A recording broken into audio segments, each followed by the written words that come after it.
ವೀಕ್ಷಕರೇ, ರೇಣುಕಾಸ್ವಾಮಿ ಕೇಸ್ನಲ್ಲಿ ನಟ ಚಾಲೆಂಜಿಂಗ್ ಸ್ಟಾರ್ ದರ್ಶನ್ ಅವರಿಗೆ ಮತ್ತೊಮ್ಮೆ ಹಿನ್ನಡೆಯಾಗಿದ್ದು, ಸುಪ್ರೀಂ ಕೋರ್ಟ್ನ ದ್ವಿಸದಸ್ಯ ಪೀಠಕ್ಕೆ ಸಲ್ಲಿಸಬೇಕಾಗಿದ್ದಂತಹ ಬೇಲ್ ಅಪ್ಲಿಕೇಶನ್ ಸುಪ್ರೀಂ ಕೋರ್ಟ್ನ ದ್ವಿಸದಸ್ಯ ಪೀಠಕ್ಕೆ ಹೋಗದೆ ಮಧ್ಯದಲ್ಲೇ ರಿಜೆಕ್ಟ್ ಆಗಿದೆ ಅಂತ ಹೇಳಲಾಗ್ತಿದೆ. ಹೌದು ವೀಕ್ಷಕರೇ, ಸುಪ್ರೀಂ ಕೋರ್ಟ್ ತಲುಪುವ ಮೊದಲೇ ಕ್ರಾಸ್ ವೆರಿಫಿಕೇಶನ್ ನಲ್ಲಿ ಜೂನಿಯರ್ ಜಸ್ಟಿಸ್ಗಳು ಮತ್ತು ನ್ಯಾಯಾಲಯದ ಉಪನಿರೀಕ್ಷಕರು ಸುಪ್ರೀಂ ಕೋರ್ಟ್ನ ದ್ವಿಸದಸ್ಯ ಪೀಠಕ್ಕೆ ಸಲ್ಲಿಸಿದಂತಹ ಅರ್ಜಿಯನ್ನು ತಿರಸ್ಕಾರ ಮಾಡಿದ್ದು, ಒಬ್ಬ ವ್ಯಕ್ತಿ ಸೆಲೆಬ್ರಿಟಿ ಅನ್ನುವ ಒಂದೇ ಒಂದು ಕಾರಣಕ್ಕಾಗಿ ನಟ ದರ್ಶನ್ ಅವರಿಗೆ ಬೇಲ್ ಅನ್ನ ರಿಜೆಕ್ಟ್ ಮಾಡಲಾಗ್ತಿದೆ ಅಂತ ಹೇಳಲಾಗ್ತಿದೆ. ದರ್ಶನ್ ಅವರು ತುಂಬಾನೇ ಪವರ್ಫುಲ್ ಆಗಿದ್ದು, ಒಂದು ವೇಳೆ ಬೇಲ್ ಸಿಕ್ಕಲ್ಲಿ ಸಾಕ್ಷಿಗಳನ್ನ ತಿರುಚುವಂತ ಕೆಲಸವನ್ನ ಮಾಡಲಿದ್ದಾರೆ ಅಂತ ಸರ್ಕಾರದ ವಾದ ಆಗಿದ್ದು, ಮೂರನೇ ಬಾರಿಗೆ ನಟ ದರ್ಶನ್ ಅವರ ಜಾಮೀನು ರಿಜೆಕ್ಟ್ ಆಗಿದೆ ಅಂತಾನೆ ಹೇಳ್ಬಹುದು.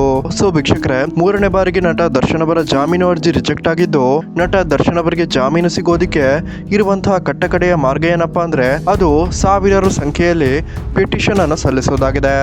ಸೊ ವೀಕ್ಷಕರೇ, ನಮ್ಮ ಚಾನಲ್ ಮತ್ತು ದರ್ಶನ್ ಅವರ ಅಭಿಮಾನಿಗಳ ಸಂಘ ನಟ ದರ್ಶನ್ ಪರವಾಗಿ ಈ ಒಂದು ಪಿಟಿಷನ್ ಅನ್ನ ಫೈಲ್ ಮಾಡೋದಕ್ಕೆ ನಮ್ಮ ಚಾನಲ್ ಹೊಸ ಇನಿಷಿಯೇಟಿವ್ ಅನ್ನು ತೆಗೆದುಕೊಂಡಿದ್ದು, ಸದ್ಯದಲ್ಲೇ ಈ ಒಂದು ಪಿಟಿಷನ್ ಫೈಲ್ ಮಾಡೋದಕ್ಕೆ ನಮ್ಮ ಚಾನಲ್ ನ ಟೆಕ್ನಿಕಲ್ ಟೀಮ್ ಅಪ್ಲಿಕೇಶನ್ ಫಾರ್ಮ್ ಅನ್ನು ಕೂಡ ರೆಡಿ ಮಾಡ್ತಿದ್ದು, ಈ ಒಂದು ಪಿಟಿಷನ್ ಫೈಲ್ ಕಂಪ್ಲೀಟ್ ಆದ ತಕ್ಷಣವೇ ಅದರ ಒಂದು ಲಿಂಕ್ ಅನ್ನ ಈ ವಿಡಿಯೋದ ಡಿಸ್ಕ್ರಿಪ್ಷನ್ ನಲ್ಲಿ ನೀಡಲಾಗುತ್ತೆ.